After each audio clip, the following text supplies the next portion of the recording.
भारत आज हमास और इजराइल के बीच चल रही जंग में इजराइल का साथ क्यों दे रहा है। उससे पहले आपको बता देते हैं कि हमास ने 7 अक्टूबर को इजराइल पर हमला कर दिया था, जिसके बाद इजराइल भी गाज़ा में हमास के ठिकानों पर जमकर हवाई हमले कर रहा है। और भारत के प्रधानमंत्री नरेंद्र मोदी ने हमास के इस हमले की खुले तौर पर निंदा की है। अब सवाल है कि भारत इजराइल का साथ दे क्यों रहा है। तो आपको बता दें कि इजराइल भारत का सबसे भरोसेमंद साथियों में से एक है। 1999 में कारगिल के युद्ध में इजराइल ने भारत का साथ दिया था।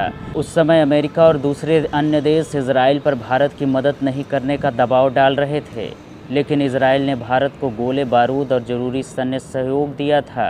डिफेंस एक्सपर्ट्स का मानना है कि उस समय अगर इजराइल ने लेज़र गाइडेड मिसाइल भारत को नहीं दिया होता तो शायद 1999 का वो ऑपरेशन सफल नहीं हो पाता।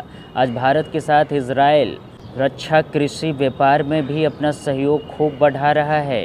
भारत और चीन युद्ध पर अरब देश भारत के प्रति उदासीन रहे थे और 1971 के भारत और पाकिस्तान युद्ध पर अरब देशों ने भारत का नहीं बल्कि पाकिस्तान का खुलकर समर्थन किया था। उन सब विकट परिस्थितियों में इजराइल ने भारत का साथ दिया था, तो इसलिए आज भारत भी इजराइल के साथ खड़ा है। और भारत ने हमेशा से इस तरह की घटनाओं की निंदा की है। इस तरह के आत्मघाती हमलों का भी भारत हमेशा से निंदा करता आ रहा है। तो आप इस पर क्या अपनी राय रखते हैं, कमेंट करके ज़रूर बताइएगा।